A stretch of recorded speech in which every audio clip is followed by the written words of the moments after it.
like to welcome Rickie Fowler to the interview room here at the 2024 Shriners Children's Open. Rickie, this is your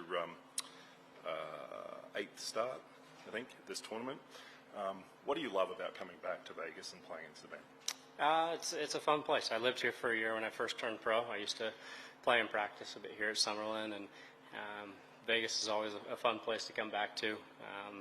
Great city, good food, just about anything you want to do, it's here.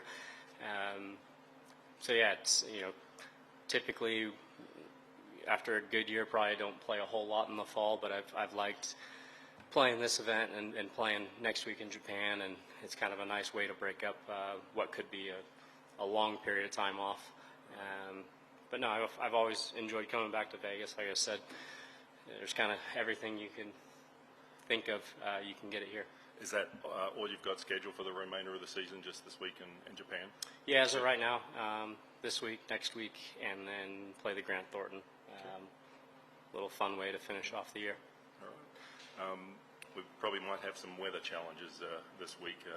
There's some colder weather and some strong winds coming in. How will you adapt to that a little bit here? Kind of just wait and see what we get. I'm off tomorrow morning, which looks, normal and nice, so try and take advantage of that. And then Friday, it looks tough all day, with the wind switching to a not so normal direction out of the north, and a bit cooler temperatures. So kind of just have to wait and see, because it's not something that we've seen here a whole lot, and definitely not something we've seen this week. So being able to adapt and figure out what you got to do that day is part of what we do sometimes on a regular basis. For sure. All right, we'll take some questions. We'll start with Cameron. Hey, Rickie. You had a pretty long break before you teed it up at Sanderson and finished T16. Just was wondering, what did you see from your game? I'm not sure if you really knew what to expect after not playing for so long. Yeah, so, deciding to play Sanderson, one, I had a great time there, enjoyed the golf course. Steve runs a great tournament there, and I know Sanderson's been a great sponsor of the event, so I enjoyed it. It was a nice way to kind of have an event before these 2 weeks that I was planning on playing, see where the game was. It was nice that there was a lot of good. I expected to hit some poor shots and have some rust to shake off, but I was happy with how the week went and saw a lot of positives with it. So I'm glad I did it. Still working on things as far as getting back into the, after having some time off. Just playing one event doesn't mean a whole lot, but it gave me kind of an insight on things I've been working on. A lot of good stuff, and like I said, saw a lot of good results while I was there. And at Sanderson, you mentioned hitting the reset button, sort of, and when you have a long break, like I think you were off for 2.5 months, do you ever have occasion to think, okay, I've accomplished this, this, and this, I'm 35, this is what I want to do the next 5 years or the next 10 years? Yeah, if you can remove yourself from the situation, because you always want more, but to go back and just think about ultimately what I wanted to do as a kid. My dream was just to play on the PGA Tour and win out on tour. We've taken care of that, and it's nice to have that in our back pocket. But yeah, reassessing and having that behind us, like I said, is competitors out here, you continue to want more, even if you accomplish all the things that you kind of dreamed of doing. And so those kind of reassessing and setting new goals, for me, being close in majors, then to having some, a few off years, getting back to, playing a bit more how I did 2 seasons ago, and just playing some good golf and put myself in position to win tournaments. And it'd be nice to be able to have a major, if not multiple, on the resume by the time I'm done with this. And then, is there, for this season, you mentioned when you won Rocky, you had a good season, kind of a bounce back year. For this season that you're coming to the end of, was there anything you can put your finger on, or was it just kind of one of those things that's golf? The easy way to say is that's golf. At the end of the day, it kind of is. I felt like 2 years ago, or the 23 season, I did a good job of playing well on Saturdays and Sundays and turning, making cuts by just a few shots, one or two here or there, and turning those into top 20s, top 10s. And when I did play well the first couple of days, I put myself in contention and have a lot of good finishes. This past year, I missed a few more cuts, but it wasn't like I missed a bunch of cuts and didn't have a chance to play the weekends. But I felt like when I had chances, I just didn't take advantage of it. I didn't play very well when it came to the weekend. And that was disappointing because coming off the year before, it was more just get myself a tee time on the weekend, and we're gonna move on up, or if we're in a good spot, we're gonna give ourselves a chance to go win. So it was tough, like I said, coming off the previous year, and more so trying to look back and take some of the positives and knowing that it was very close. It's just a fine line out here, and I wasn't able to take advantage of the opportunities that I had. Jimmy?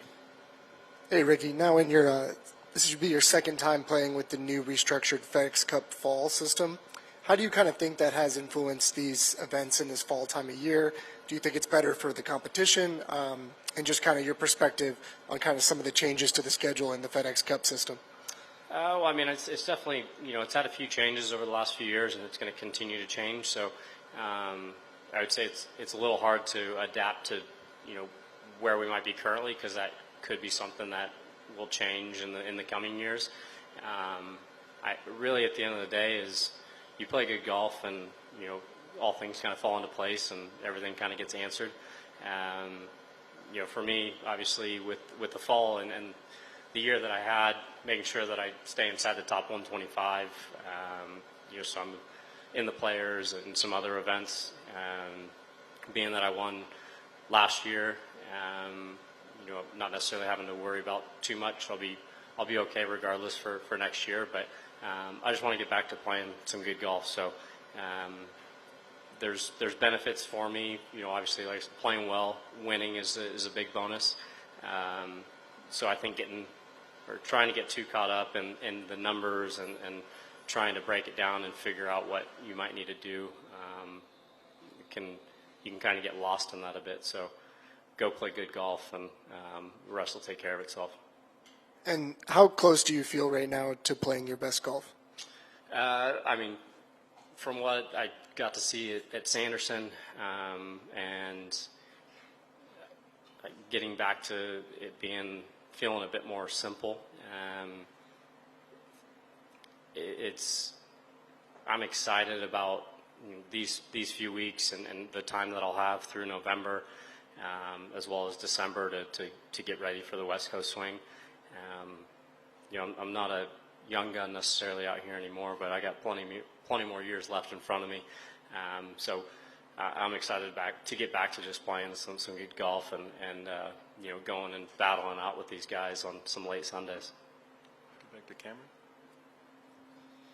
All right, so you lived here for a year. I was wondering, how do you do Vegas? There's a lot of ways to do it. You can hit the tables, you can do, shows. How do you do it? Lived here for a year. I went down to the Strip once when Oklahoma State was in town playing a golf tournament down at Southern Highlands, and took them out to dinner. So that was my one trip down there for the year.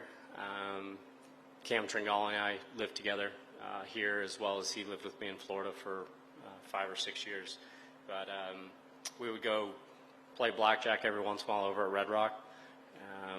I lived about a mile from the golf course here, so I spent most of the time when I was home, it was, come play and practice. I had some, local guys I would play at some other courses, practice here, like I said. And I feel like a lot of times people that live in Vegas outside of the Strip, you don't really go down there unless you have a reason to. And like I was talking about earlier, when we do come back, for us, the food is the big draw. That's, we'll try and get out, and that'd be one of the main reasons to go down to the Strip.